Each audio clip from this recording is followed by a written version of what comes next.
이것들은 대부분 멜라닌 색소의 과다 침착으로 인해 발생하는 피부 질환이지만 발생 원인과 양상이 조금씩 다르므로 각각의 특징에 맞는 관리 방법을 적용하시는 것이 중요합니다. 이게 나이가 들면 멜라닌 세포가 제 기능을 잘 발휘하지 못하고 잘못된 색소를 이렇게 피부에 만들기도 하고요.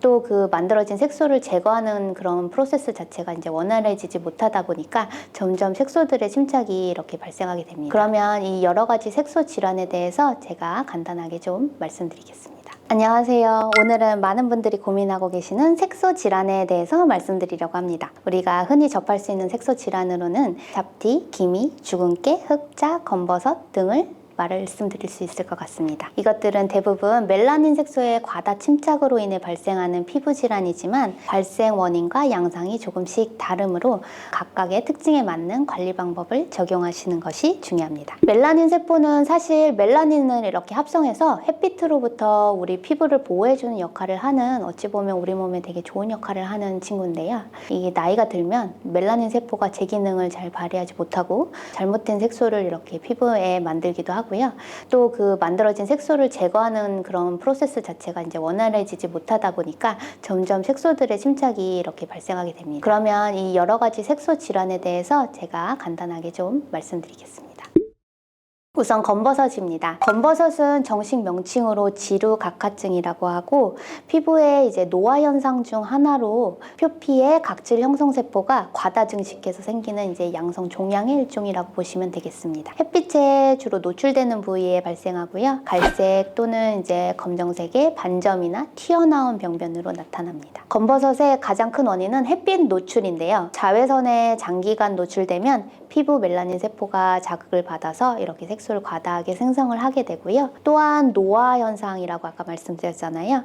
나이가 들면서 피부 세포의 재생 능력이 저하되고 또 각질 세포가 계속 이제 수명이 다하지 못하고 계속 자라나는 이런 현상이 발생하게 됩니다. 그리고 유전적 요인 또한 검버섯에는 있을 수 있습니다. 검버섯의 특징으로는 얼굴이나 목, 손등, 팔다리 등 햇빛에 노출되는 부위에는 어디든 발생할 수 있는데요. 크기는 좁쌀만한 것서부터 큰 것까지 다양하지만 주로 이제 크기가 조금 작은 것들이 특징이고요. 용기형 검버섯이 되면 피부에 이제 약간 사마귀처럼 울퉁불퉁하고 딱딱하게 이렇게 튀어나온 것들이 느껴질 수 있습니다. 그리고 굉장히 드물지만 검버섯이 악성으로 변화되는 경우도 있는데요.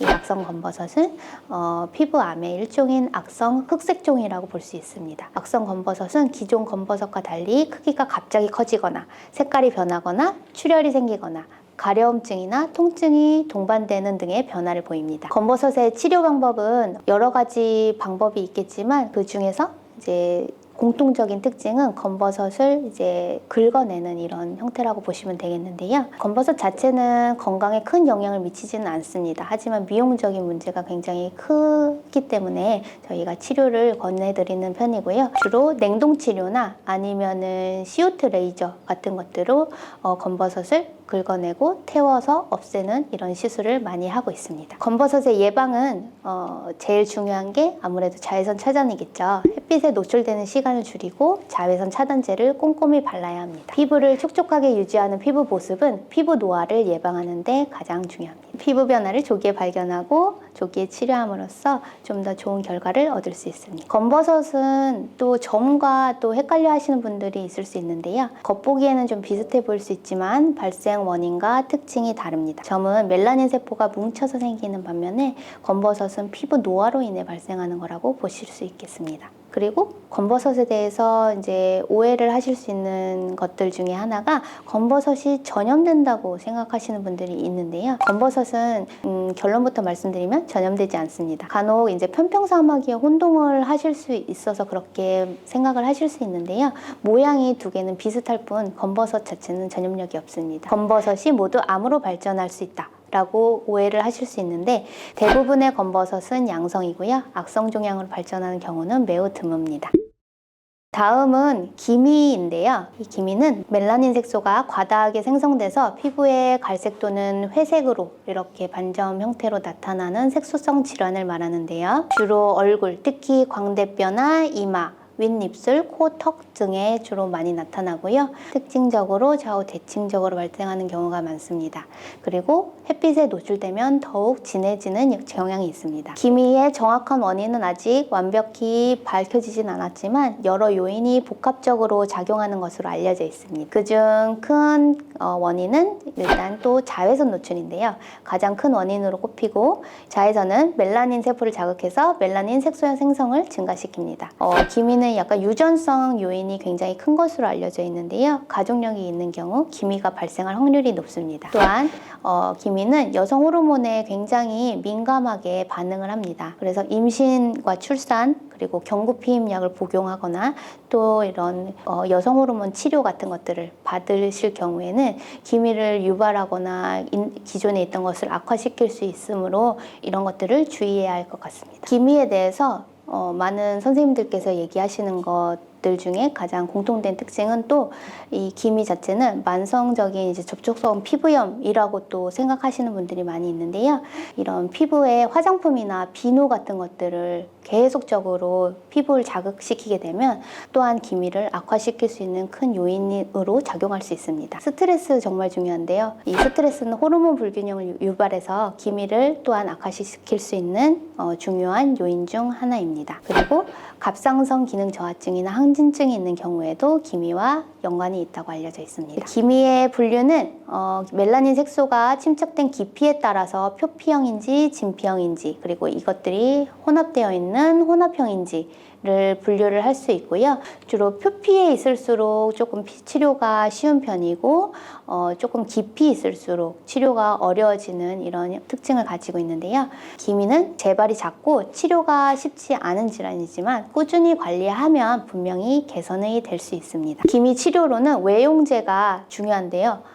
하이드로퀴논, 레티노이드, 아젤라익산, 비타민C 등이 함유된 크림이나 연고를 사용하시면 이제 멜라닌 색소 형성을 억제하고 또 침착됐던 색소를 옅어지게 하는 효과를 가질 수 있습니다. 그리고 경구약으로서 트라넥삼산이나 글루타치온 같은 약물도 기미에 굉장히 도움이 많이 됩니다. 그리고 화학적으로 아하나 바하 같은 성분을 이용해서 박피, 즉 피부 표피를 조금 빨리 벗겨내는 것도 멜라닌 색소를 제거할 수 있는 방법 중에 하나고요.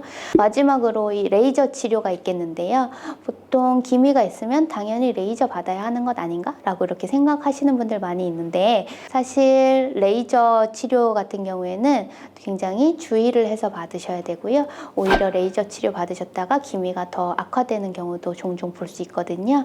그래서 집에서 할 수 있는 홈케어가 일단 우선이 된다고 보실 수 있겠고요. 그 다음에 레이저 치료는 굉장히 신중해서 잘 하시는 병원을 찾아서 받으시기를 추천드립니다. 기미 예방을 할 수 있는 방법은 당연히 첫 번째로 자외선을 차단하는 거고요. 그 다음에 이런 앞서 말씀드렸던 피부에 이런 자극적인 화장품이 있다면 그런 것들의 사용을 피해 주시고, 세안할 때도 너무 박박 문질러서 하시기보다는 부드럽게 미온수로 마사지 하시면서 세안하시는 것을 추천드립니다. 그리고 규칙적인 생활 습관, 충분한 수면, 그리고 균형 잡힌 식사, 그리고 스트레스 관리가 무엇보다 중요한 질환입니다.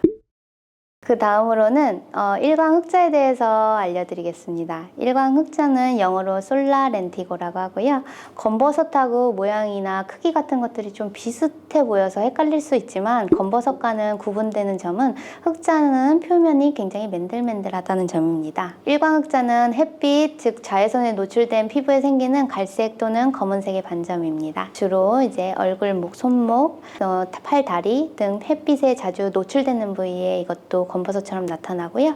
나이가 들수록 발생 빈도가 높아져서 노인성 흑자 또는 젖은꽃이라고 불리기도 합니다. 일광흑자의 특징으로는 밝은 갈색부터 진한 갈색 혹은 검은색까지 굉장히 다양하고요. 크기는 보통 2에서 20mm 정도의 크기로 동전보다 조금 작은 크기, 그리고 작게는 깨처럼 작은 것부터 크게는 렌즈콩만한 것까지 굉장히 다양합니다. 형태는 경계가 되게 명확하고 평평한 이런 반점 형태를 보이고요.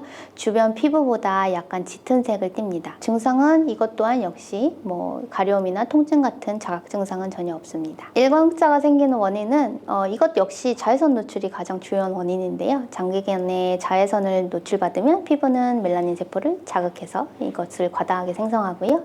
이 색소가 피부에 과도하게 침착돼서 형성되는 거라고 볼 수 있겠습니다. 또한 노화 때문에 피부 세포의 재생 능력이 떨어지고요. 이 쌓였던 멜라닌 세포를 또 제거하는 기능까지 떨어져서 일광흑자의 발생 가능성이 높아집니다. 일광흑자 또한 유전적 요인도 있다고 알려져 있고요. 일광흑자가 모양이 검버섯이랑 비슷하기 때문에 치료도 약간 검버섯처럼 치료하시는 의사 선생님분들이 많이 계신데요. 일광흑자는 사실 뿌리가 굉장히 진피 하부층 기저막까지 다 있을 정도로 굉장히 깊어서 CO2 레이저라고 해서 피부를 태워버리는 이런 것으로 치료를 하게 되면 기저에 있는 뿌리가 또 남아있다가 다시 색소를 올려 보내는 이런 경우가 굉장히 흔하게 있습니다. 그래서 치료가 처음에는 된 줄 알고 좋아하셨다가 다시 또 악화되고 이런 경향을 많이 보이는데요.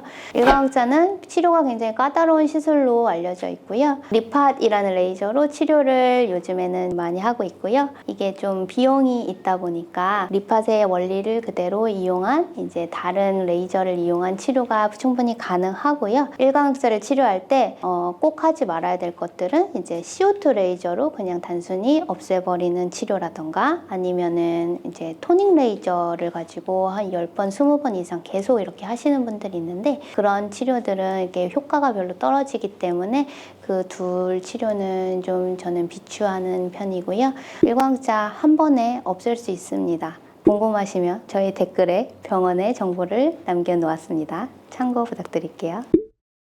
다음은 주근깨인데요. 주근깨는 우리 빨강머리 앤 생각하면 떠오르시는 그런 딱 특징을 생각하시면 되는데요. 어린 시절부터 흔히 이제 가지고 있고요. 햇빛에 노출되는 부위에 주로 잘 나타납니다.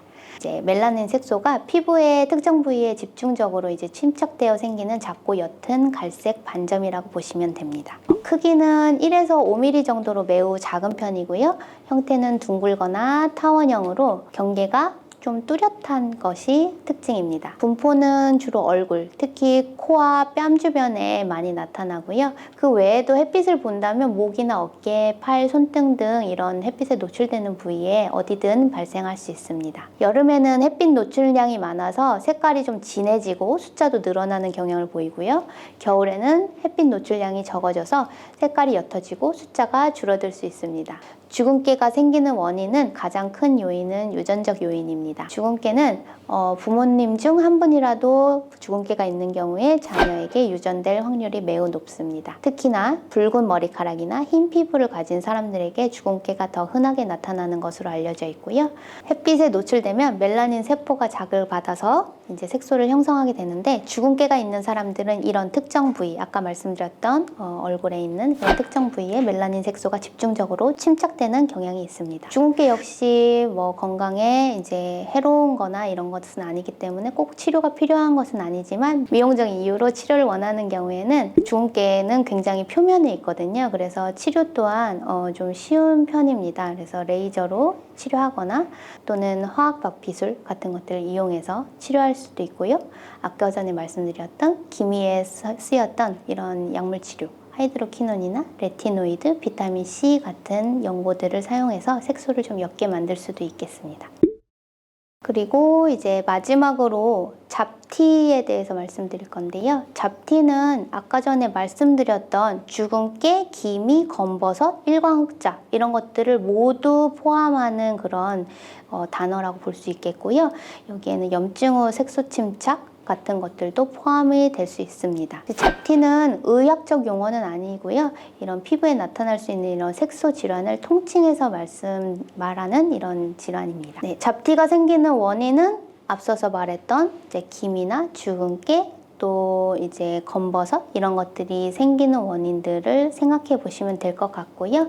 이렇게 잡티가 생기는 원인이 다양하다 보니까 잡티는 자외선 노출 그리고 유전적 요인 호르몬 변화, 피부 자극, 그리고 노화까지 다양한 원인들로 인해서 이루어질 수 있겠고요. 따라서 치료 또한 그 각각의 특징에 따라서 이렇게 맞게 치료를 하시면 될 것 같습니다. 색소 질환들 앞서서 쭉 나열해 드렸는데요. 이런 색소 질환들의 어떤 공통적인 특징이라면 바로 햇빛이었죠. 네, 자외선 차단이 색소 침착에 가장 큰 비중을 차지하고 있습니다. 따라서 외출 시에는 자외선 차단제를 꼼꼼히 바르고 모자와 양산 등을 활용해서 자외선 노출을 최소화하세요. 그리고 미백 화장품을 사용하는 것도 굉장히 중요한데요. 비타민C, 나이아신아마이드, 알부틴, 트라넥삼상 등 미백 기능성 성분이 함유된 화장품을 꾸준히 사용하면 색소 침착 완화에 도움이 됩니다. 특히 이제 저희가 제일 추천하고 많이 권해드리는 약물 중에 하나가 멜라논 크림이라고 하는 건데요.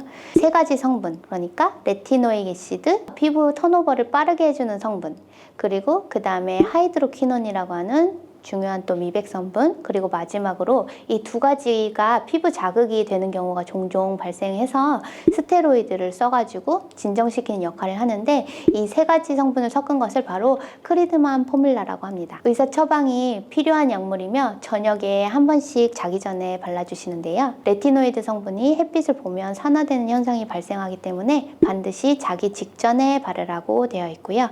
사용기간은 한 번에 2-3개월 정도를 사용하기 추천드립니다. 이것 말고도 하이드로퀴논 성분만 이제 들어있는 도미나 크림이라고 하는 것도 유명한데요. 상기 이제 하이드로퀴논 성분이 피부 자극이 있을 수 있기 때문에 처음에 사용하실 때는 얼굴의 일부분만 적응량으로 조심스럽게 한번 발라보시고요. 자극이 심하지 않은 경우에는 조금씩 양과 그 범위를 늘려가면서 사용을 해주시면 되겠습니다. 피부 자극이 심한데도 계속 쓰시는 경우에는 만성 접촉성 피부염과 또 오히려 이런 색소 침착까지 발생할 수 있다는 점 꼭 명심하시고 주의해서 사용해 주셔야 합니다. 규칙적인 생활 습관, 충분한 수면, 건강한 식단, 스트레스 관리 등 규칙적인 생활 습관은 피부 건강을 유지하고 색소 침착을 예방하는 데 큰 도움이 됩니다. 그러니까 주름은 결론적으로 피부 아래에 있는 근육이 자주 움직이는 경계선이 피부에 생기는 것이라고 생각하시면 될 것 같아요. 그래서 보톡스로 해당 근육을 몇 개월 동안 잘 못 쓰도록 이렇게 해주면 피부에 생긴 경계선도 점점 흐려지게 됩니다. 이번에는 비교적 추천하지 않는 시술 리스트인데요. 첫 번째는 피부과 시술 정말 다양하고 가격도 천차만별이라서 뭐부터 받아야 할지 모르겠다 하시는 분들 많으시죠? 한 가지 효과를 내기 위해서 시술을 받더라도 피부과에 가면 너무 여러 가지 제품이 나열되어 있기 때문에 그 중에서 어떤 것을 선택해야지 최대의 효율을 볼 수 있고 또 어떻게 받아야 내가 최대한 만족감을 얻을 수 있는지, 그리고 내가 가지고 있는 고민점 하나를 해결하기 위해서 지금 너무 내가 과하게 돈을 지불하고 있는 건 아닌지에 대한 고민은 누구나 가지고 있을 것 같습니다. 그래서 제가 오늘은 어떤 시술을 받아야 하는지 고민하고 계시거나 가성비 있게 시술 받고 싶어 하는 분들을 위해 정확한 정보를 드리려고 합니다. 우선 가장 중요한 가격 및 효과, 그리고 유지기간, 통증 정도, 그리고 마지막으로 회복기간을 의미하는 다운타임, 총 5가지 측면을 기준으로 꼼꼼히 평가를 해드리겠습니다. 가장 처음으로 추천드릴 시술은 바로 보톡스입니다. 피부과를 생각하실 때 가장 먼저 연상이 되시는 게 보톡스와 필러일 텐데요. 사실 아직도 보톡스와 필러를 헷갈려 하시는 분들이 아직 많이 계세요. 둘은 전혀 다른 시술인데 아마 미용 시술의 역사가 보톡스의 개발과 함께 이루어져서 그런지 아직도 보톡스 맞으라고 추천드리면 그거 넣으면 얼굴 빵빵하고 얼굴 너무 이상해지는 거 아니에요? 하시는 분들이 간혹 계십니다. 근데 보톡스는 근육을 3개월 정도 잠시 못 움직이도록 신경 말단 부근에 작용하는 그런 약물이거든요. 그래서 꺼져 있는 곳을 넣어서 채우는 건 필러이고요. 보톡스는 그냥 운동을 조금 못하게 만들어주는 그런 약물입니다. 그래서 보톡스 맞는다고 해서 얼굴이 막 이렇게 부풀어 오르거나 하는 일은 절대 없습니다. 그러면 왜 우리가 보톡스를 맞아야 할까요? 주름이 생기는 원인을 생각해 보면 되는데요. 인상을 계속 이렇게 찌푸리고 미간에 주름을 깊게 생기게 되겠죠? 그럼 눈을 치켜 때 이마 근육을 이렇게 많이 쓰시는 분들은 이마에 크게 내천체 주름이 이렇게 잡혀 있는 분들도 있을 수 있어요. 그리고 활짝 눈웃음을 잘 하시는 분들은 눈가에 크게 주름이 잡혀 있으신 분들도 계실 수 있고요. 그러니까 주름은 결론적으로 피부 아래에 있는 근육이 자주 움직이는 경계선이 피부에 생기는 것이라고 생각하시면 될 것 같아요. 그래서 보톡스로 해당 근육을 몇 개월 동안 잘 못 쓰도록 이렇게 해주면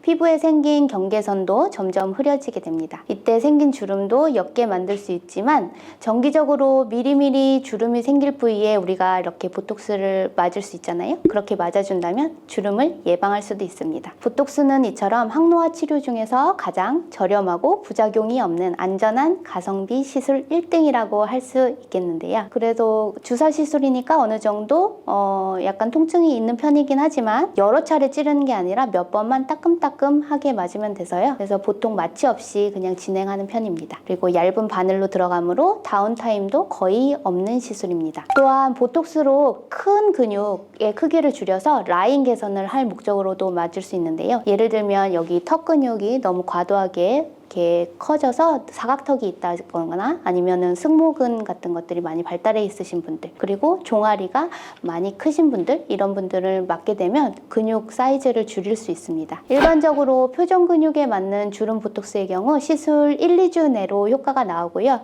이런 큰 근육에 들어가는 턱 보톡스, 승모근 이런 보톡스와 같은 경우에는 좀 더 조금 시간이 오래 걸려서 보통 한 달 정도의 시간이 걸립니다. 지속 시간은 동일하게 3, 4개월 정도라고 보시면 될 수 있습니다. 하지만 이 지속 기간이 지나면 바로 원래 크기로 근육이 다시 빵 돌아가는 것은 아니기 때문에 주름 보톡스의 경우는 한 3, 4개월 간격으로, 그리고 턱이나 승모근 보톡스의 경우는 6개월 정도의 간격으로 꾸준히 맞아주시는 것을 추천드립니다. 그리고 많이들 걱정하시는 보톡스 자주 맞으면 내성 생기는 거 아니에요? 하고 물어보시는 분들 많이 있는데요. 이런 경우에는 용량이 많이 들어가는 턱이나 승모근, 종아리 보톡스를 정말 꾸준히 계속 맞아야 되시는 분들, 아니면은 뭐 스킨 보톡스를 정말 정기적으로 계속 맞으셔야 되는 분들이라면 좀 내성 없는 제품으로 꾸준하게 맞으시기를 추천드리지만, 그냥 주름 보톡스 이마나 뭐 미간 이런 한두 부위 정도를 맞으시는 경우라면 그냥 저렴한 국산 제품으로 맞으셔도 내성을 그렇게 크게 염려하지 않으셔도 될 것 같습니다. 그리고 많은 분들이 좀 얘기해 주시는 게 내성까지는 아니더라도 계속 맞다 보면 효과가 예전만 못하다라고 느껴지는 경우가 많은데요. 내성이 적은 제품으로 바꾸셔서 무방하시고 한참 휴지기를 좀 가졌다가 쉬셨다가 맞으시면 효과가 대부분 잘 나옵니다. 만약에 주름 보톡스 같은 것들을 맞았는데 90% 이상 효과가 나오지 않을 때, 그 움직임이 거의 그대로 있을 때 라고 생각하시면 될 것 같습니다. 근데 이 보톡스 내성이 나오는 경우는 약 10만 분의 1 정도의 확률로 나오는, 되게 드물게 나오는 경우라서요. 너무 그렇게 염려하실 필요는 없을 것 같습니다. 근육에 맞는 보톡스와는 달리 조금 묽은 농도로 피부 표면에 얕게 맞는 것을 스킨 보톡스라고 하는데요. 스킨 보톡스로는 피부 표면의 잔주름 개선, 모공이나 홍조 등의 개선 등도 기대할 수 있습니다. 맞고 나서 일주일 정도 지나고 나면 피부 표면이 팽팽하게 쫙 펴진 느낌이 드신다고 보시면 되는데요. 저도 정기적으로 꼭 맞고 있는 시술 중 하나입니다. 스킨 보톡스도 가성비가 뛰어난 시술이나 통증은 일반 보톡스보다는 좀 더 있는 편이고 얼굴 전체에 많이 맞아야 되므로 엠보 현상이 3, 4시간 정도는 지속될 수 있다는 점 참고 부탁드립니다. 피부 표면에 약물을 진피층을 벌려가면서 이렇게 주입을 하는데요. 그렇게 약물이 주입되고 나면 완전히 흡수되기 전까지 정말 엠보싱, 그 휴지 엠보싱 있잖아요. 그런 것처럼 볼록볼록 튀어나오게 되거든요. 그러면은 좀 일상생활 하시기가 약간 문제가 되실 수 있으니까 그런 다운타임 지속 시간이 어느 정도 되는지를 좀 체크해 주시면 좋을 것 같습니다. 네, 두 번째 추천 시술은 바로 물광주사와 연어주사입니다. 물광주사는 히알루론산을 말하는데요. 히알루론산은 물을 1000배 가까이 끌어당긴다고 알려져 있습니다. 피부에 이 히알루론산이 주입이 되면 대부분은 빨리 이제 혈액 내로 흡수가 되지만 남아있는 성분이 이제 피부에 남아서 수분을 이렇게 끌어당기기 때문에 맞고 나서 한 2, 3일 정도 되면 피부에 이렇게 실제로 광이 막 도는 느낌이 나실 거예요. 그래서 저는 이제 물광주사에 연어주사와 또 앞서 말씀드린 스킨보톡스를 혼합해서 주로 시술을 많이 하는 편인데요. 연어주사는 연어 정수에서 추출한 PDRN 성분입니다. PDRN이란 폴리데옥시뉴클레오타이드의 약자로서 쉽게 말해서 DNA의 그 단편 조각이라고 보시면 됩니다. PDRN은 노화 등으로 손상받은 피부의 회복을 돕고 섬유 아세포의 증식을 도와서 콜라겐의 재생을 돕는 기능을 합니다.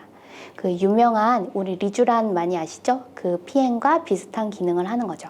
근데 가격은 리쥬란에 비해서 매우 저렴합니다. 저는 이 세 가지 성분을 믹스한 것을 주로 더마샤인이라고 하는 멀티 니들 인젝터로 주로 이렇게 시술을 하고 있고, 저도 즐겨 맞는 시술이거든요. 손주사로 맞으면 정말 너무너무 아프지만 아픈 시술을 계속 이제 자주 받기는 사람 심리상 너무 부담스럽잖아요. 그래서 이 멀티니들 인젝터로 받게 되면 마취 크림만으로도 거의 안 아프게 받을 수가 있어서 선호하는 이런 시술입니다. 더 자세한 정보를 알고 싶으신 분들은 댓글에 저희 병원 정보 남겨드릴 테니까 문의 주시기 바랍니다. 또 멀티니들 인젝터의 장점으로는 얼굴 전체에 일정한 양이 이제 골고루 들어가게 되거든요. 그래서 피부 전체적인 이런 잔주름이나 결 개선에는 손주사와 비교했을 때 거의 손색이 없을 정도로 효과를 많이 가질 수 있습니다. 요즘 사람들이 손주사 통증 생각하는 것에 약 10분의 1 정도 통증이라고 생각하시면 될 것 같습니다. 물광주사와 연어주사, 그리고 앞서 말씀드린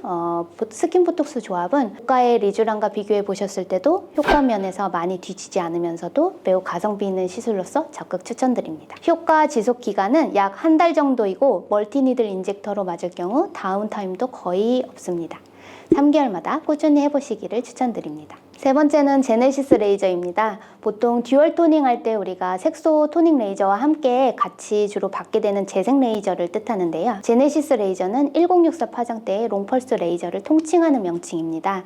그래서 롱펄스와 숏펄스 하면 도대체 이게 무슨 말인가? 또 궁금해 하실 텐데요. 일반적으로 피코 토닝 또는 일반 토닝 레이저 할 때 그 토닝 레이저는 숏펄스 레이저입니다. 짧은 파장으로 인해서 색소를 이렇게 탁탁탁 쳐서 깨트리는 시술이라고 보시면 되시고요.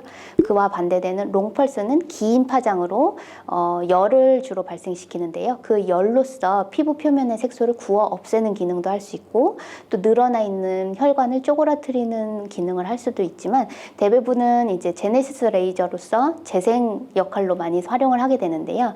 이는 진피층 상부의 온도를 높여서 진피층의 혈류 공급을 늘리고 리모델링, 그러니까 세포의 기질에 이제 환경을 개선시키는 이런 작업으로서 콜라겐 형성을 도와서 진피 환경을 개선시키는 역할을 합니다. 기미나 색소 치료에 있어서 숏펄스의 이런 색소를 깨트리는 치료가 일단 기본이 되어야 하겠지만, 그것 못지않게 진피 환경 개선이 이루어지지 않는다면 우리가 이제 앞서서 깨트린 그 색소를 피부에서 잘 흡수를 못 시키기 때문에 그게 오히려 멜라닌 세포를 자극해서 기미가 더 악화되는 결과도 자꾸 종종 볼 수 있습니다.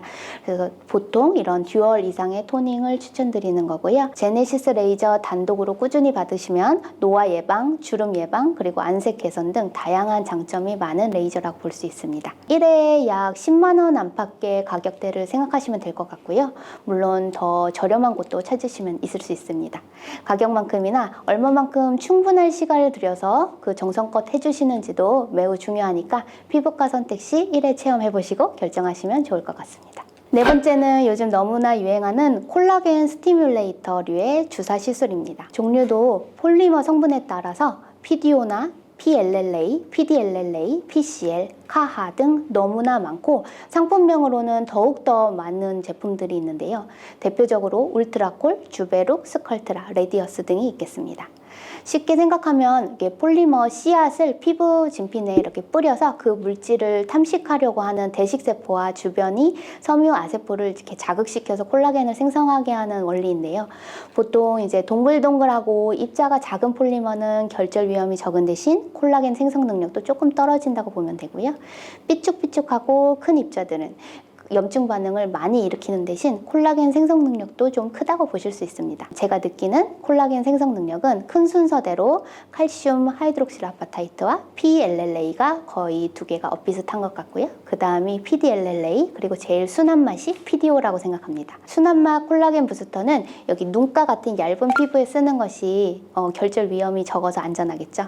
그리고 진피 하부층에 주사로 맞으면 피부를 탄탄하게 만들어서 모공, 잔주름, 결 개선에 도움이 되고요. 그것보다 조금 더 아래층에 넣어서 꺼져 있는 볼륨을 이렇게 차오르게 만드는 시술도 많이 하고 있습니다.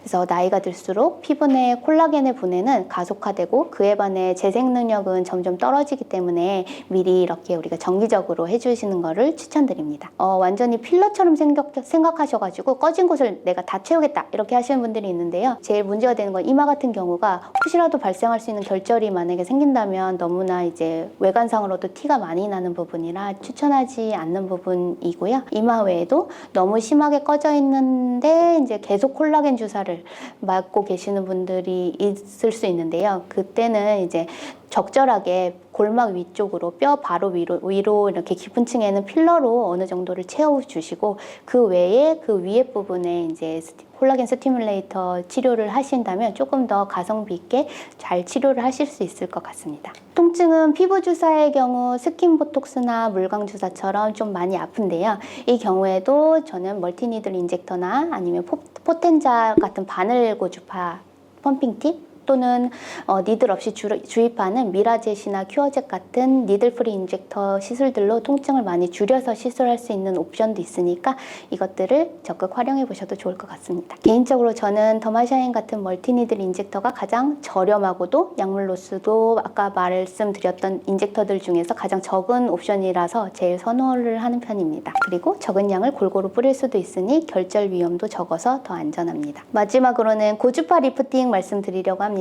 사실 모노폴라 고주파 리프팅의 원조는 써마지라고 하는 유명한 이 제품이고요. 이 시술은 가성비가 사실 있다고는 말씀드릴 수는 없을 것 같아요. 워낙에 이제 가격이 사악하기로 명성이 자자한 시술인데요. 하지만 국산 고주파 중에서 써마지를 대체까지는 아니더라도 비슷한 효과를 따라올 수 있게 잘 만든 제품들이 요즘에 굉장히 많이 있습니다. 상품명으로는 올리지오, 텐서마, 덴서티, 볼륨어, 그리고 최근 나온 세르프 같은 것들까지 여러 제품이 있고요. 고주파 리프팅은 1차적으로 진피층에 열을 가해서 오징어가 이렇게 구워지듯이 피부를 쪼그라뜨려서 탱탱하게 해주는 즉각적인 효과를 발생시킬 수 있고요. 그 다음에 그 열을 받은 후에 2차적으로 콜라겐의 리보넬링이 이루어지면서 새로 생긴 콜라겐으로 인해서 진피층이 단단하고 두터워지게 되는 2차 효과까지 생각하실 수 있습니다. 피부에 이제 살이 별로 없으신 분들도 볼페임 걱정 없이 받으실 수 있는 장점이 있고요. 피부에 적금 들듯 꾸준히 받으시면 노화, 주름 예방이 되는 항노화 시술이라고 보실 수 있습니다. 꼭 근데 이런 조금 가격대가 있는 모노폴라 고주파가 아니더라도 약간 효과는 떨어지더라도 이제 가격이 저렴한 바이폴라 고주파들도 비슷한 효과를 낼 수 있으니까 대표적으로 인모드 포마 같은 것들이 있을 수 있는데요. 이 시술들은 다운타임과 통증도 거의 없는 것이 장점으로 들 수 있습니다. 그래서 인모드 포마 같은 경우에는 한 달에 한 번 정도, 써마지류의 모노폴라 고주파의 경우 6개월에 한 번 정도를 받아보시기 추천드립니다. 이번에는 비교적 추천하지 않는 시술 리스트인데요. 첫 번째는 IPL입니다.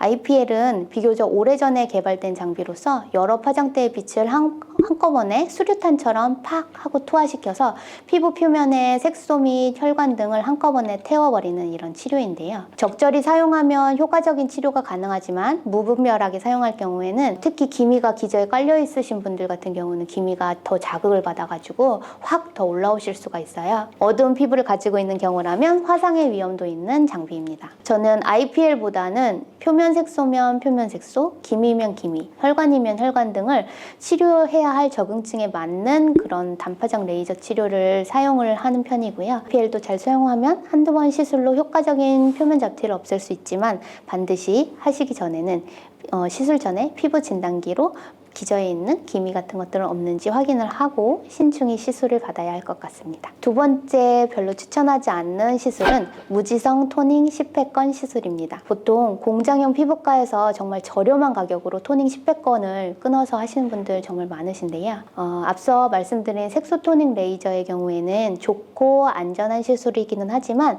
이게 꼭 나에게 맞는 시술인지를 체크해 볼 필요가 있습니다. 가능하면 이제 시술 전에 원장님과 상담을 반드시 하시고요. 이게 나에게 맞는 시술일 때 진행하시기를 추천드리는데요. 보통 이제 그냥 당연히 토닝 받으면 얼굴 하얘지겠지 하면서 화이트닝 효과를 기대하면서 토닝을 계속 받으시는 분들이 있으신데 좋은 케이스 같은 경우는 아토피 피부염이나 주사 피부염 같이 이미 피부 장벽이 많이 무너져 있는 상태, 염증 상태를 가지고 있는 분들임에도 불구하고 토닝 레이저를 계속 이제 받는 케이스라고 볼 수 있겠습니다. 이 피부 장벽이 무너져 있는 상태에서는 어떠한 레이저도 사실은 그렇게 도움이 되지 못하고요. 오히려 예민한 피부를 더 예민하게 만들 수 있는 그런 단점이 있습니다. 이런 경우라면 피부 장벽을 직접적으로 채워주는 치료를 먼저 해주시고요. 그 다음에 질환에 맞는 약물 치료도 병행해서 피부를 우선 튼튼하게 만든 후에 그 이후에 레이저를 해주시기를 추천드립니다.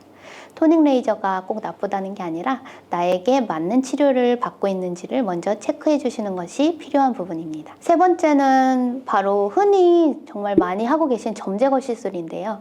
점 제거가 왜 추천하지 않으시지? 라고 의아하게 생각하시는 분들이 있을 수 있을 것 같습니다. 점 제거는 CO2 레이저로 비교적 쉽게 시행할 수 있는 간단한 시술입니다. 하지만 아무리 간단한 시술이라도 아무 데서나 이제 무작정 해서는 후회하기가 십상인데요. 왜냐하면 얼굴에 이제 폐임이 발생하거나 아니면 붉은기가 너무 오래 지속되거나 하는 그런 부작용이 있을 수 있어서 점이 있을 때보다도 오히려 얼굴이 더 지저분하고 안 좋은 결과가 나올 수 있기 때문인데요. 이 역시 이제 공장형 피부과에서 너무 저렴한 가격에 받으시는 것은 되도록 좀 피해 주시기를 추천드립니다. 적절한 깊이와 테크닉으로 흉이 지지 않는 시술을 받을 수 있는 피부과를 찾아가시기를 권장드리며, 너무 큰 점일 경우에는 피부 재생을 도와줄 수 있는 상피 성장 인자인 EGF 성분의 드레싱을 추가로 함께 받으시면 흉이 지는 것을 최소화할 수 있을 것입니다. 마지막으로 피하는 것이 나은 시술은 특정 부위에 하는 필러 시술인데요. 저는 개인적으로 히알루론산 필러는 정말 비용 대비 효과가 너무 우수하고 마음에 들지 않거나 잘못 시술된 경우에는 이렇게 바로 녹일 수도 있기 때문에 굉장히 선호하는 시술이긴 하지만 권하지 않는 그런 지역이 있습니다. 그것은 바로 코나 미간 주름에 시행하는 필러입니다.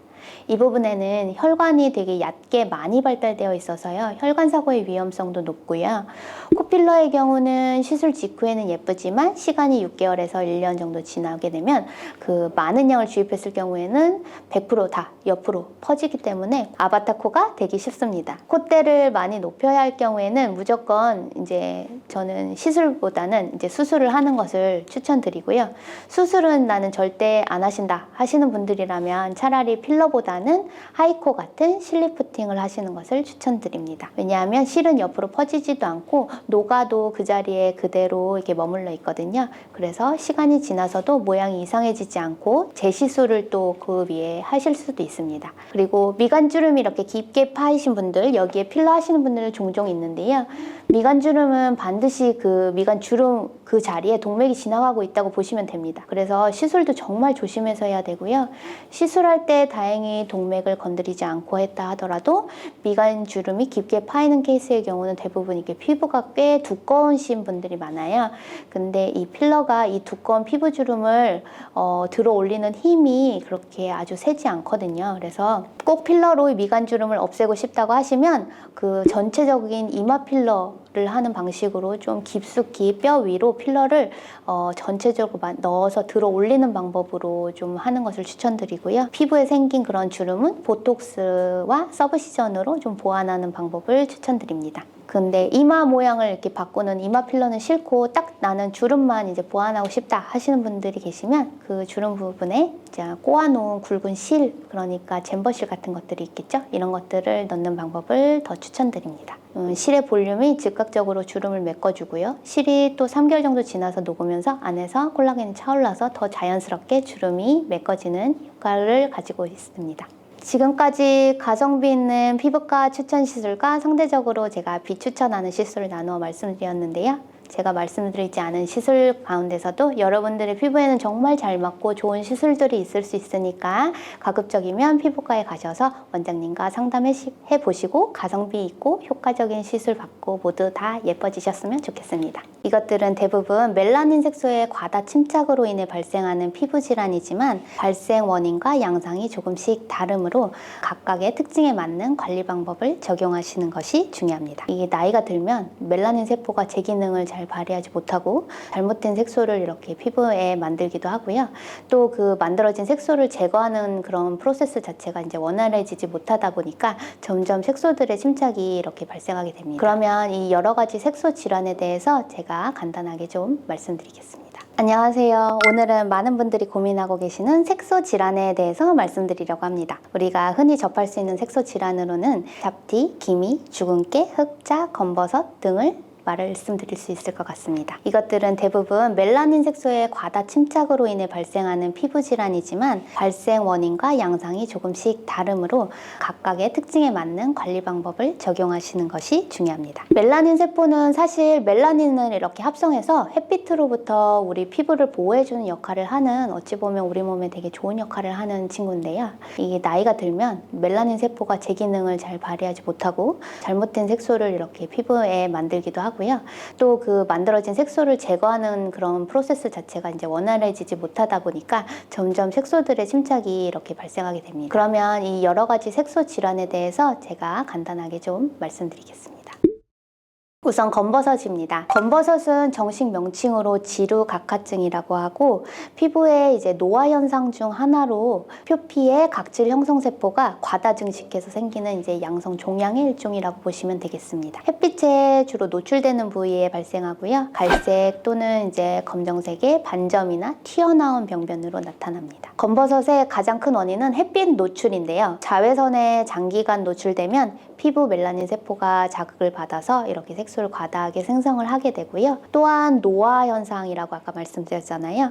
나이가 들면서 피부 세포의 재생 능력이 저하되고 또 각질 세포가 계속 이제 수명이 다하지 못하고 계속 자라나는 이런 현상이 발생하게 됩니다. 그리고 유전적 요인 또한 검버섯에는 있을 수 있습니다. 검버섯의 특징으로는 얼굴이나 목, 손등, 팔다리 등 햇빛에 노출되는 부위에는 어디든 발생할 수 있는데요. 크기는 좁쌀만한 것서부터 큰 것까지 다양하지만 주로 이제 크기가 조금 작은 것들이 특징이고요. 용기형 검버섯이 되면 피부에 이제 약간 사마귀처럼 울퉁불퉁하고 딱딱하게 이렇게 튀어나온 것들이 느껴질 수 있습니다. 그리고 굉장히 드물지만 검버섯이 악성으로 변화되는 경우도 있는데요. 이 악성 검버섯은 피부암의 일종인 악성 흑색종이라고 볼 수 있습니다. 악성 검버섯은 기존 검버섯과 달리 크기가 갑자기 커지거나 색깔이 변하거나 출혈이 생기거나 가려움증이나 통증이 동반되는 등의 변화를 보입니다. 검버섯의 치료 방법은 여러 가지 방법이 있겠지만 그 중에서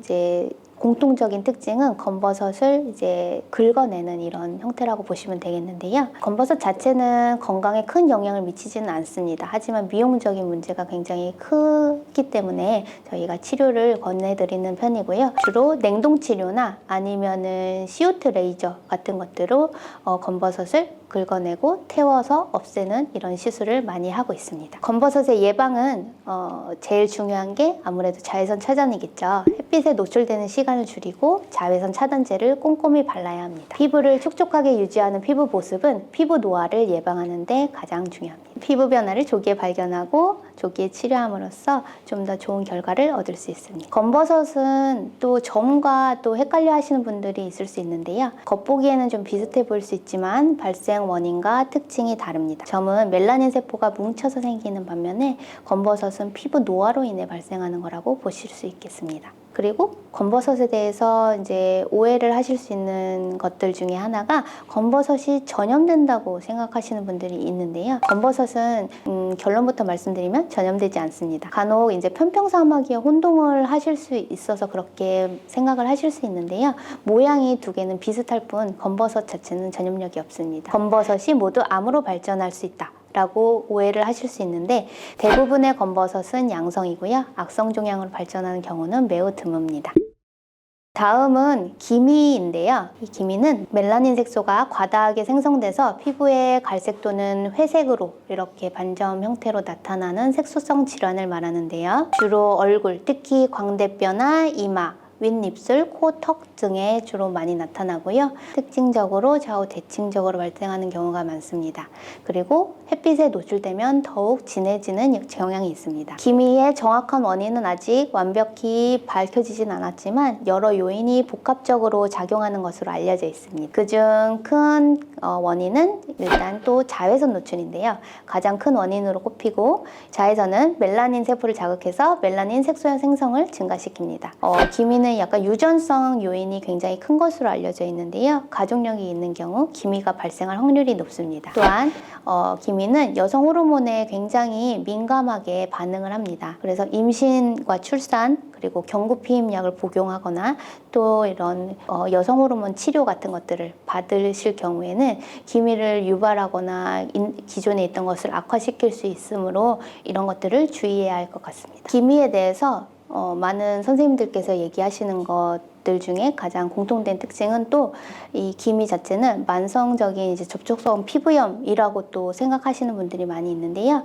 이런 피부에 화장품이나 비누 같은 것들을 계속적으로 피부를 자극시키게 되면 또한 기미를 악화시킬 수 있는 큰 요인으로 작용할 수 있습니다. 스트레스 정말 중요한데요. 이 스트레스는 호르몬 불균형을 유발해서 기미를 또한 악화시킬 수 있는 중요한 요인 중 하나입니다. 그리고 갑상선 기능 저하증이나 항진증이 있는 경우에도 기미와 연관이 있다고 알려져 있습니다. 기미의 분류는 멜라닌 색소가 침착된 깊이에 따라서 표피형인지 진피형인지 그리고 이것들이 혼합되어 있는 혼합형인지를 분류를 할 수 있고요. 주로 표피에 있을수록 조금 치료가 쉬운 편이고 조금 깊이 있을수록 치료가 어려워지는 이런 특징을 가지고 있는데요. 기미는 재발이 작고 치료가 쉽지 않은 질환이지만 꾸준히 관리하면 분명히 개선이 될 수 있습니다. 기미 치료로는 외용제가 중요한데요. 하이드로퀴논, 레티노이드, 아젤라익산, 비타민C 등이 함유된 크림이나 연고를 사용하시면 이제 멜라닌 색소 형성을 억제하고 또 침착됐던 색소를 옅어지게 하는 효과를 가질 수 있습니다. 그리고 경구약으로서 트라넥삼산이나 글루타치온 같은 약물도 기미에 굉장히 도움이 많이 됩니다. 그리고 화학적으로 아하나 바하 같은 성분을 이용해서 박피, 즉 피부 표피를 조금 빨리 벗겨내는 것도 멜라닌 색소를 제거할 수 있는 방법 중에 하나고요. 마지막으로 이 레이저 치료가 있겠는데요. 보통 기미가 있으면 당연히 레이저 받아야 하는 것 아닌가? 라고 이렇게 생각하시는 분들 많이 있는데 사실 레이저 치료 같은 경우에는 굉장히 주의를 해서 받으셔야 되고요. 오히려 레이저 치료 받으셨다가 기미가 더 악화되는 경우도 종종 볼 수 있거든요. 그래서 집에서 할 수 있는 홈케어가 일단 우선이 된다고 보실 수 있겠고요. 그 다음에 레이저 치료는 굉장히 신중해서 잘 하시는 병원을 찾아서 받으시기를 추천드립니다. 기미 예방을 할 수 있는 방법은 당연히 첫 번째로 자외선을 차단하는 거고요. 그 다음에 이런 앞서 말씀드렸던 피부에 이런 자극적인 화장품이 있다면 그런 것들의 사용을 피해 주시고 세안할 때도 너무 박박 문질러서 하시기보다는 부드럽게 미온수로 마사지 하시면서 세안하시는 것을 추천드립니다. 그리고 규칙적인 생활 습관, 충분한 수면, 그리고 균형 잡힌 식사, 그리고 스트레스 관리가 무엇보다 중요한 질환입니다. 그 다음으로는 일광흑자에 대해서 알려드리겠습니다. 일광흑자는 영어로 솔라렌티고라고 하고요. 검버섯하고 모양이나 크기 같은 것들이 좀 비슷해 보여서 헷갈릴 수 있지만 검버섯과는 구분되는 점은 흑자는 표면이 굉장히 맨들맨들하다는 점입니다. 일광흑자는 햇빛, 즉 자외선에 노출된 피부에 생기는 갈색 또는 검은색의 반점입니다. 주로 이제 얼굴, 목, 손목, 팔, 다리 등 햇빛에 자주 노출되는 부위에 이것도 검버섯처럼 나타나고요. 나이가 들수록 발생 빈도가 높아져서 노인성 흑자 또는 저승꽃이라고 불리기도 합니다. 일광흑자의 특징으로는 밝은 갈색부터 진한 갈색 혹은 검은색까지 굉장히 다양하고요. 크기는 보통 2에서 20mm 정도의 크기로 동전보다 조금 작은 크기, 그리고 작게는 깨처럼 작은 것부터 크게는 렌즈콩만한 것까지 굉장히 다양합니다. 형태는 경계가 되게 명확하고 평평한 이런 반점 형태를 보이고요. 주변 피부보다 약간 짙은 색을 띱니다. 증상은 이것 또한 역시 가려움이나 통증 같은 자각 증상은 전혀 없습니다. 일광흑자가 생기는 원인은 이것 역시 자외선 노출이 가장 주요한 원인인데요. 장기간의 자외선을 노출받으면 피부는 멜라닌 세포를 자극해서 이것을 과다하게 생성하고요.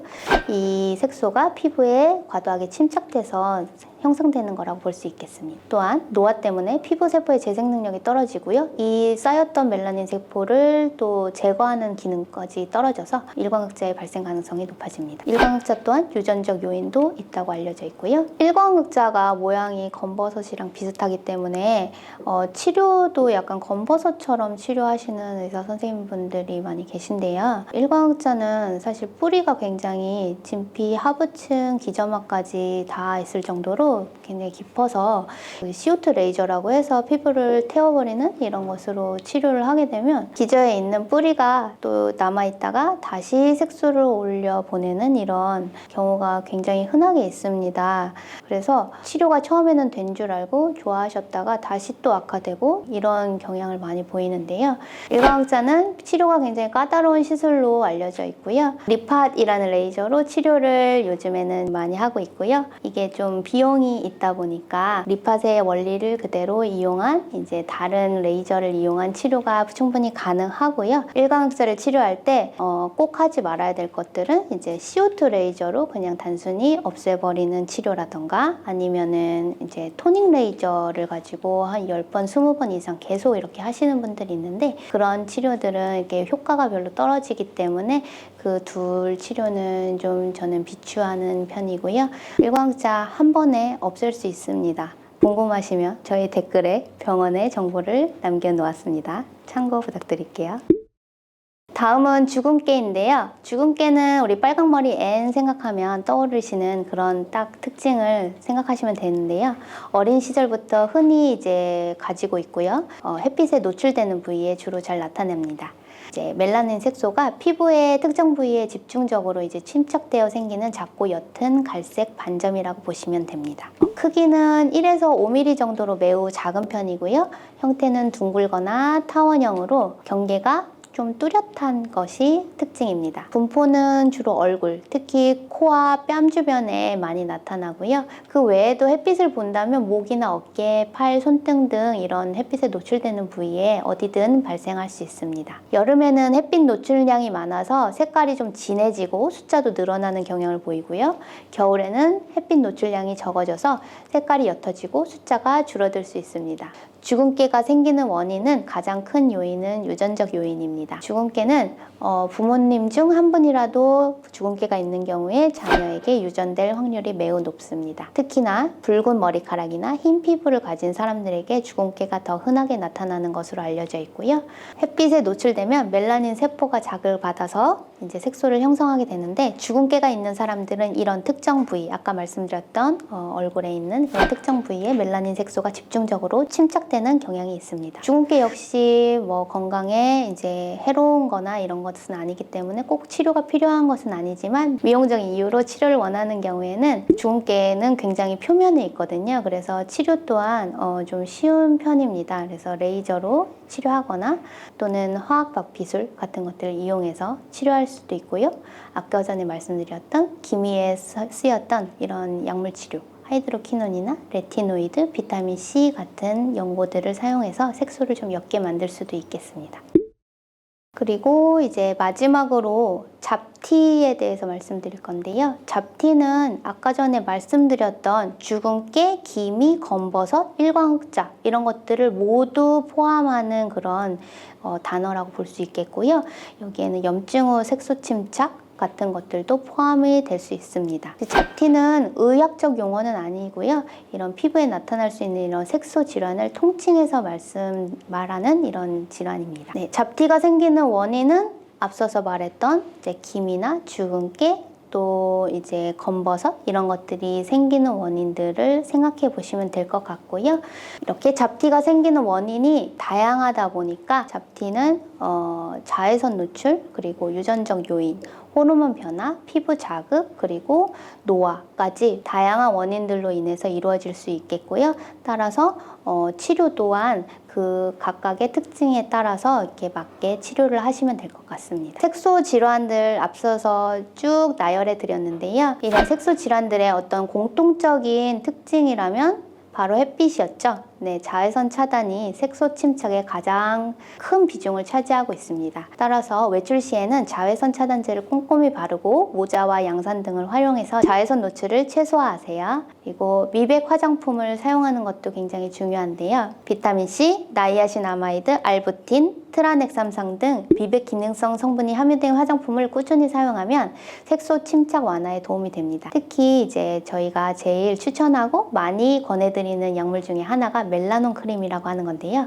3가지 성분, 그러니까 레티노익 애시드, 피부 턴오버를 빠르게 해주는 성분, 그리고 그 다음에 하이드로퀴논이라고 하는 중요한 또 미백 성분, 그리고 마지막으로 이 두 가지가 피부 자극이 되는 경우가 종종 발생해서 스테로이드를 써가지고 진정시키는 역할을 하는데, 이 세 가지 성분을 섞은 것을 바로 크리드만 포뮬라라고 합니다. 의사 처방이 필요한 약물이며 저녁에 한 번씩 자기 전에 발라주시는데요. 레티노이드 성분이 햇빛을 보면 산화되는 현상이 발생하기 때문에 반드시 자기 직전에 바르라고 되어 있고요. 사용기간은 한 번에 2-3개월 정도를 사용하기 추천드립니다. 이것 말고도 하이드로퀴논 성분만 이제 들어있는 도미나 크림이라고 하는 것도 유명한데요. 상기 이제 하이드로퀴논 성분이 피부 자극이 있을 수 있기 때문에 처음에 사용하실 때는 얼굴의 일부분만 적응량으로 조심스럽게 한번 발라보시고요. 자극이 심하지 않은 경우에는 조금씩 양과 그 범위를 늘려가면서 사용을 해주시면 되겠습니다. 피부 자극이 심한데도 계속 쓰시는 경우에는 만성 접촉성 피부염과 또 오히려 이런 색소 침착까지 발생할 수 있다는 점 꼭 명심하시고 주의해서 사용해 주셔야 합니다. 규칙적인 생활 습관, 충분한 수면, 건강한 식단, 스트레스 관리 등 규칙적인 생활 습관은 피부 건강을 유지하고 색소 침착을 예방하는 데 큰 도움이 됩니다. 그러니까 주름은 결론적으로 피부 아래에 있는 근육이 자주 움직이는 경계선이 피부에 생기는 것이라고 생각하시면 될 것 같아요. 그래서 보톡스로 해당 근육을 몇 개월 동안 잘 못 쓰도록 이렇게 해주면 피부에 생긴 경계선도 점점 흐려지게 됩니다. 이번에는 비교적 추천하지 않는 시술 리스트인데요. 첫 번째는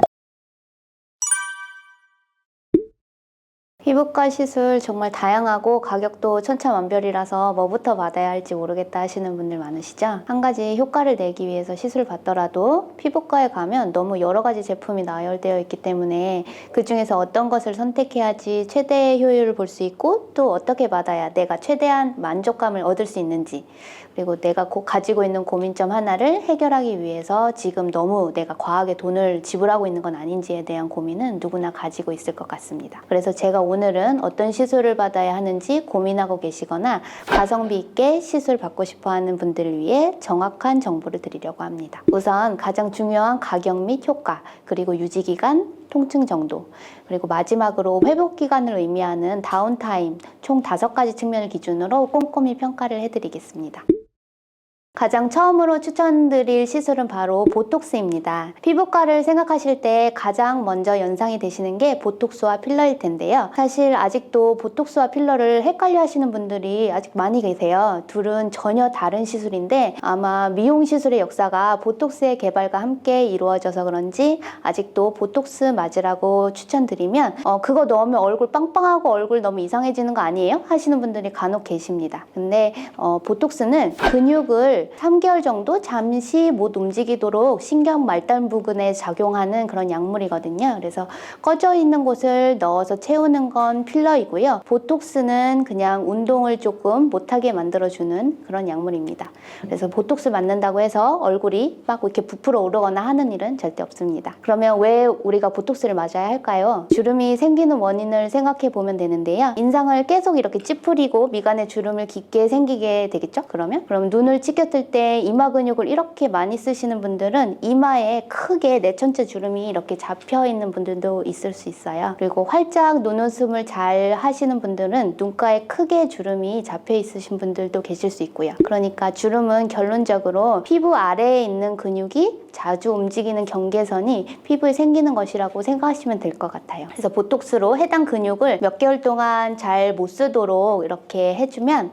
피부에 생긴 경계선도 점점 흐려지게 됩니다. 이때 생긴 주름도 옅게 만들 수 있지만 정기적으로 미리미리 주름이 생길 부위에 우리가 이렇게 보톡스를 맞을 수 있잖아요. 그렇게 맞아준다면 주름을 예방할 수도 있습니다. 보톡스는 이처럼 항노화 치료 중에서 가장 저렴하고 부작용이 없는 안전한 가성비 시술 1등이라고 할 수 있겠는데요. 그래도 주사 시술이니까 어느 정도 약간 통증이 있는 편이긴 하지만 여러 차례 찌르는 게 아니라 몇 번만 따끔따끔하게 맞으면 돼서요. 그래서 보통 마취 없이 그냥 진행하는 편입니다. 그리고 얇은 바늘로 들어가므로 다운타임도 거의 없는 시술입니다. 또한 보톡스로 큰 근육의 크기를 줄여서 라인 개선을 할 목적으로도 맞을 수 있는데요. 예를 들면 여기 턱 근육이 너무 과도하게 이렇게 커져서 사각턱이 있다거나 아니면은 승모근 같은 것들이 많이 발달해 있으신 분들, 그리고 종아리가 많이 크신 분들, 이런 분들을 맞게 되면 근육 사이즈를 줄일 수 있습니다. 일반적으로 표정 근육에 맞는 주름 보톡스의 경우 시술 1, 2주 내로 효과가 나오고요. 이런 큰 근육에 들어가는 턱 보톡스, 승모근 이런 보톡스와 같은 경우에는 좀 더 조금 시간이 오래 걸려서 보통 한 달 정도의 시간이 걸립니다. 지속 시간은 동일하게 3, 4개월 정도라고 보시면 될 수 있습니다. 하지만 이 지속 기간이 지나면 바로 원래 크기로 근육이 다시 빵 돌아가는 것은 아니기 때문에 주름 보톡스의 경우는 한 3, 4개월 간격으로, 그리고 턱이나 승모근 보톡스의 경우는 6개월 정도의 간격으로 꾸준히 맞아주시는 것을 추천드립니다. 그리고 많이들 걱정하시는 보톡스 자주 맞으면 내성 생기는 거 아니에요? 하고 물어보시는 분들 많이 있는데요.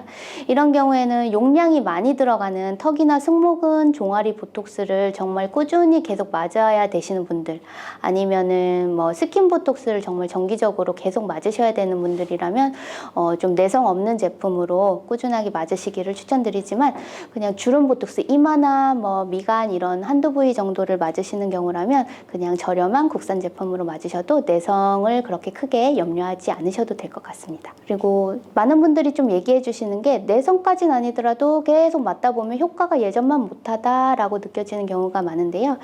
내성이 적은 제품으로 바꾸셔서 무방하시고 한참 휴지기를 좀 가졌다가 쉬셨다가 맞으시면 효과가 대부분 잘 나옵니다. 만약에 주름 보톡스 같은 것들을 맞았는데 90% 이상 효과가 나오지 않을 때, 그 움직임이 거의 그대로 있을 때 라고 생각하시면 될 것 같습니다.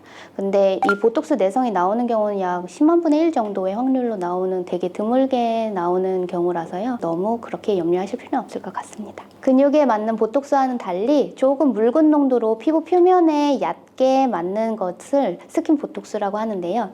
스킨 보톡스로는 피부 표면의 잔주름 개선, 모공이나 홍조 등의 개선 등도 기대할 수 있습니다. 맞고 나서 일주일 정도 지나고 나면 피부 표면이 팽팽하게 쫙 펴진 느낌이 드신다고 보시면 되는데요.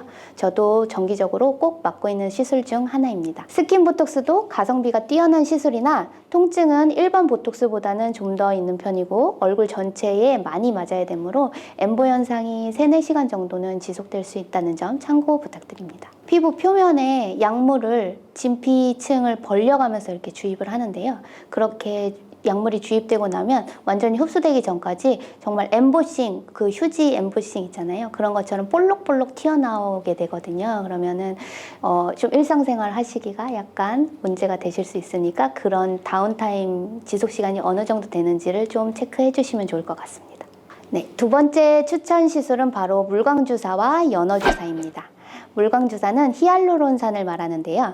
히알루론산은 물을 1000배 가까이 끌어당긴다고 알려져 있습니다. 피부에 이 히알루론산이 주입이 되면 대부분은 빨리 이제 혈액 내로 흡수가 되지만 남아있는 성분이 이제 피부에 남아서 수분을 이렇게 끌어당기기 때문에 맞고 나서 한 2, 3일 정도 되면 피부에 이렇게 실제로 광이 막 도는 느낌이 나실 거예요.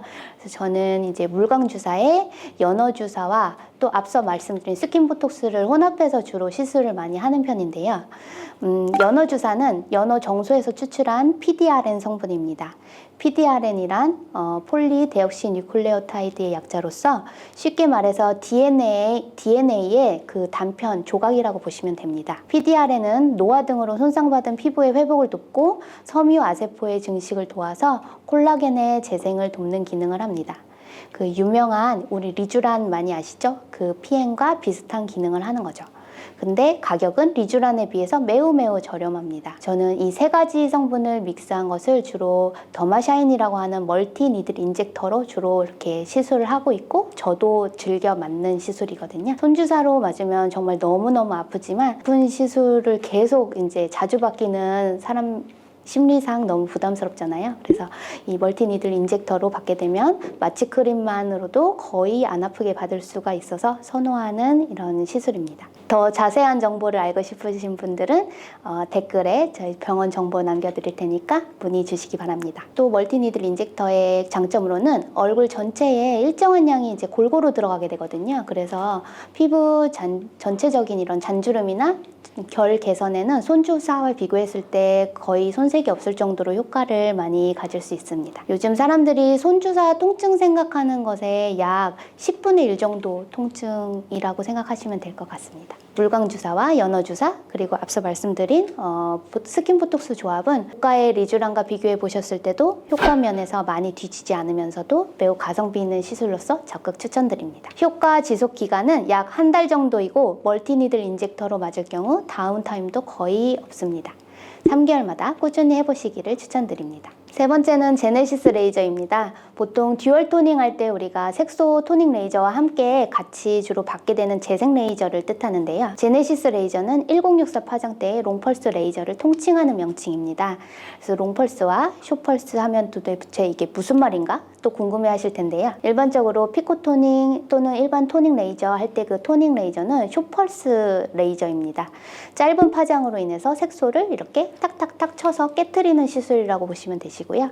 그와 반대되는 롱펄스는 긴 파장으로 열을 주로 발생시키는데요. 그 열로서 피부 표면의 색소를 구워 없애는 기능도 할 수 있고 또 늘어나 있는 혈관을 쪼그라뜨리는 기능을 할 수도 있지만 대부분은 이제 제네시스 레이저로서 재생 역할로 많이 활용을 하게 되는데요. 이는 진피층 상부의 온도를 높여서 진피층의 혈류 공급을 늘리고 리모델링, 그러니까 세포의 기질에 이제 환경을 개선시키는 이런 작업으로서 콜라겐 형성을 도와서 진피 환경을 개선시키는 역할을 합니다. 기미나 색소 치료에 있어서 숏펄스의 이런 색소를 깨트리는 치료가 일단 기본이 되어야 하겠지만 그것 못지않게 진피 환경 개선이 이루어지지 않는다면 우리가 이제 앞서서 깨트린 그 색소를 피부에서 잘 흡수를 못 시키기 때문에 그게 오히려 멜라닌 세포를 자극해서 기미가 더 악화되는 결과도 자꾸 종종 볼 수 있습니다.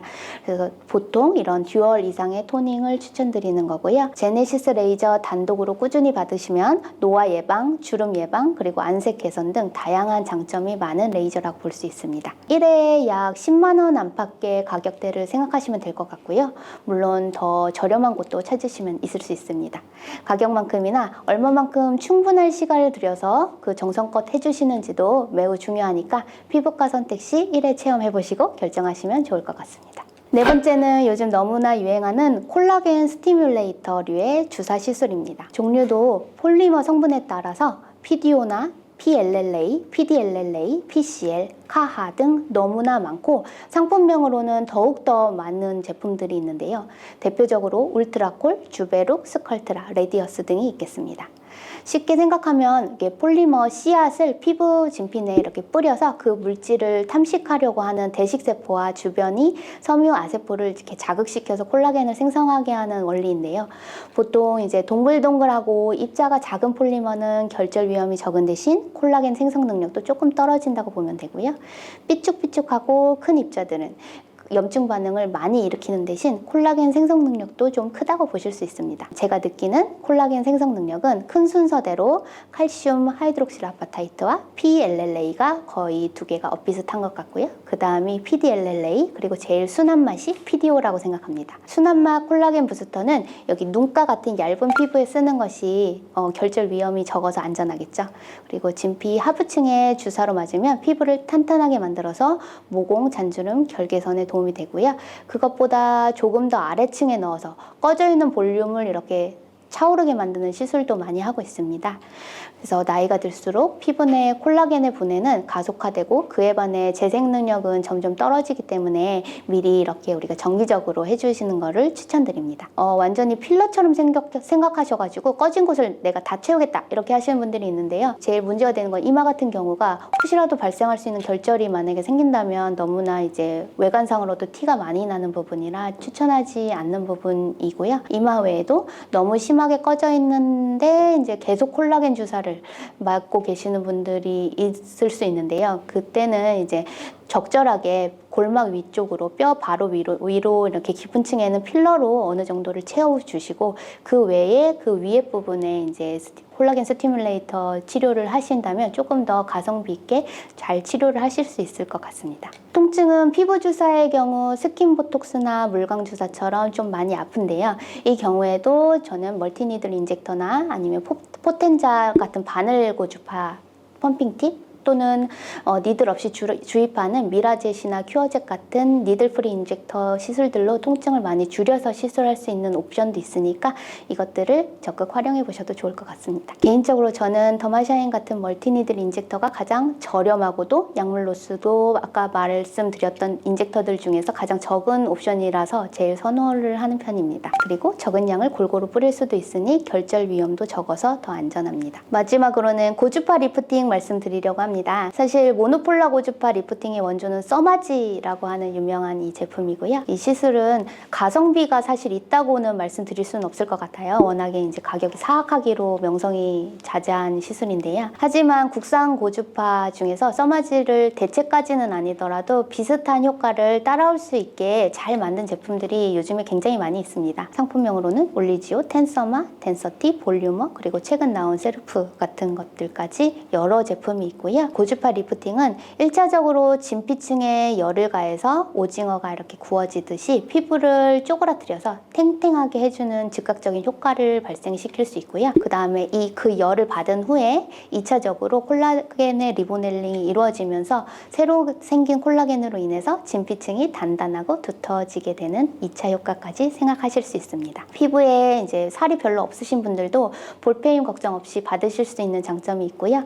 피부에 적금 들듯 꾸준히 받으시면 노화, 주름 예방이 되는 항노화 시술이라고 보실 수 있습니다. 꼭 근데 이런 조금 가격대가 있는 모노폴라 고주파가 아니더라도 약간 효과는 떨어지더라도 이제 가격이 저렴한 바이폴라 고주파들도 비슷한 효과를 낼 수 있으니까 대표적으로 인모드 포마 같은 것들이 있을 수 있는데요. 이 시술들은 다운타임과 통증도 거의 없는 것이 장점으로 들 수 있습니다. 그래서 인모드 포마 같은 경우에는 한 달에 한 번 정도, 써마지류의 모노폴라 고주파의 경우 6개월에 한 번 정도를 받아보시기 추천드립니다.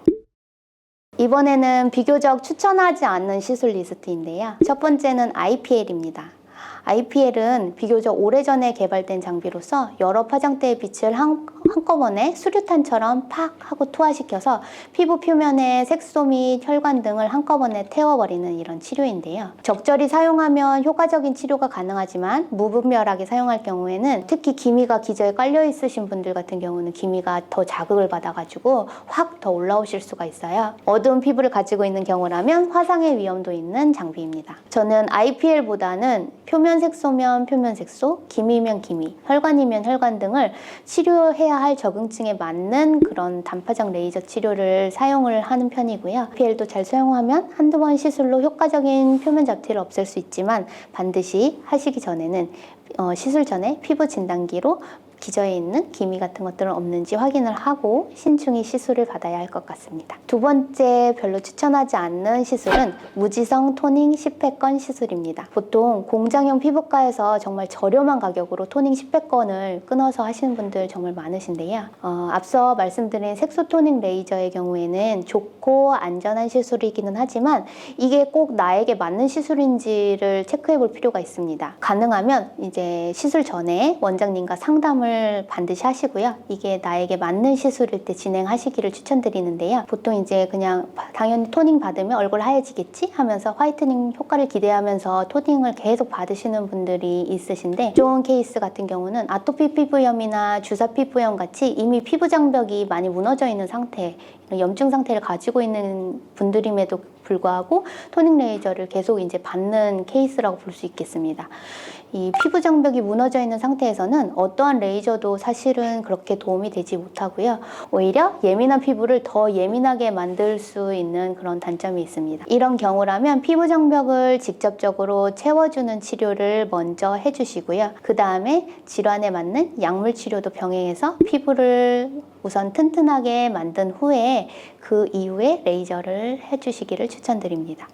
토닝 레이저가 꼭 나쁘다는 게 아니라 나에게 맞는 치료를 받고 있는지를 먼저 체크해 주시는 것이 필요한 부분입니다. 세 번째는 바로 흔히 정말 많이 하고 계신 점 제거 시술인데요.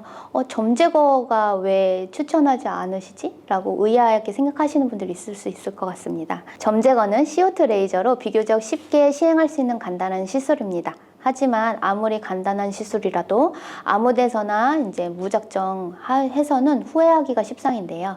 왜냐하면 얼굴에 이제 페임이 발생하거나 아니면 붉은기가 너무 오래 지속되거나 하는 그런 부작용이 있을 수 있어서 점이 있을 때보다도 오히려 얼굴이 더 지저분하고 안 좋은 결과가 나올 수 있기 때문인데요. 이 역시 이제 공장형 피부과에서 너무 저렴한 가격에 받으시는 것은 되도록 좀 피해 주시기를 추천드립니다.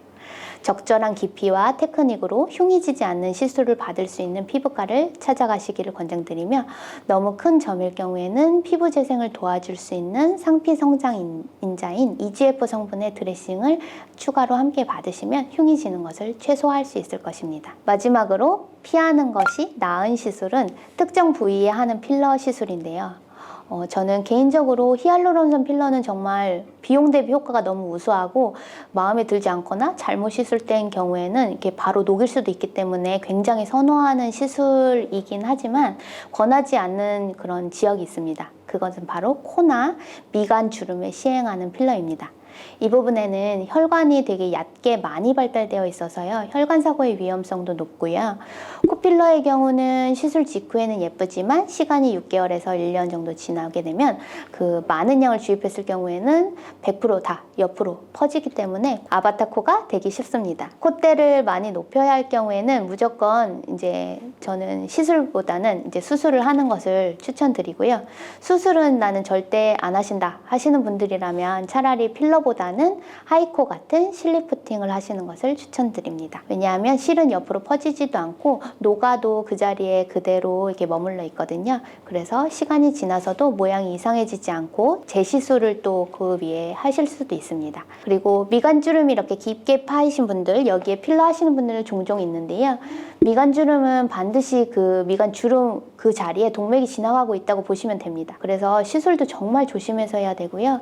시술할 때 다행히 동맥을 건드리지 않고 했다 하더라도 미간주름이 깊게 파이는 케이스의 경우는 대부분 이게 피부가 꽤 두꺼우신 분들이 많아요. 근데 이 필러가 이 두꺼운 피부주름을 들어 올리는 힘이 그렇게 아주 세지 않거든요. 그래서 꼭 필러로 미간주름을 없애고 싶다고 하시면 그 전체적인 이마 필러를 하는 방식으로 좀 깊숙이 뼈 위로 필러를 전체적으로 넣어서 들어 올리는 방법으로 좀 하는 것을 추천드리고요. 피부에 생긴 그런 주름은 보톡스와 서브시전으로 좀 보완하는 방법을 추천드립니다. 근데 이마 모양을 이렇게 바꾸는 이마 필러는 싫고 딱 나는 주름만 이제 보완하고 싶다 하시는 분들이 계시면 그 주름 부분에 이제 꼬아놓은 굵은 실, 그러니까 잼버실 같은 것들이 있겠죠? 이런 것들을 넣는 방법을 더 추천드립니다. 실의 볼륨이 즉각적으로 주름을 메꿔주고요. 실이 또 3개월 정도 지나서 녹으면서 안에서 콜라겐이 차올라서 더 자연스럽게 주름이 메꿔지는 효과를 가지고 있습니다. 지금까지 가성비 있는 피부과 추천 시술과 상대적으로 제가 비추천하는 시술을 나누어 말씀드렸는데요. 제가 말씀드리지 않은 시술 가운데서도 여러분들의 피부에는 정말 잘 맞고 좋은 시술들이 있을 수 있으니까 가급적이면 피부과에 가셔서 원장님과 상담해 보시고 가성비 있고 효과적인 시술 받고 모두 다 예뻐지셨으면 좋겠습니다.